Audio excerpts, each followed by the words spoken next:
જ્યારે પહેલગામ જ્યાં હુમલો થયો મંગળવાર 22 તારીખે, ત્યારે અમે પહેલગામ જ હતા અને 12:30 પોણા એકે અમારે ત્યાં ઉપર બાઈસરન જે વેલીમાં જ્યાં બનાવ બન્યો ત્યાં જવાની અમારી ઈચ્છા અને અમારી યોજના હતી. પરંતુ અગાઉ અમે કાશ્મીરમાં 4 દિવસથી ફરતા હતા. ઘોડા દૂધમગ, સોરમર, દૂધપથરી વગેરેમાં ત્યાં ખચ્ચર ઉપર ગયેલા. એટલે આ મારી બેબી જે છે મેસવા, એણે એવી ના પાડી કે પપ્પા ત્યાં ઉપર મારી વેલીમાં ઘોડાથી જવું નથી. ઘોડામાં હું બેસીને 3-4 દિવસથી હું કંટાળી ગઈ છું, બરાબર.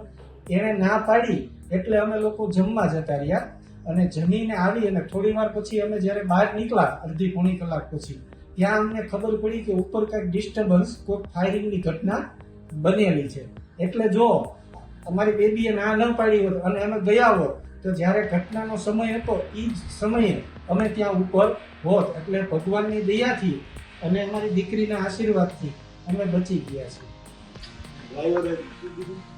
ત્યારબાદ ડ્રાઈવરે એવું કીધું કે ભાઈ આ મેં તમને સાહેબ ઉપર જવાનું કીધું, પરંતુ આ બેબીના રૂપમાં ભગવાને આવી અને આની પાસે ના પડાવી, એટલે આને તમે પગે લાગી લઈ જાઓ આ માતાજીને.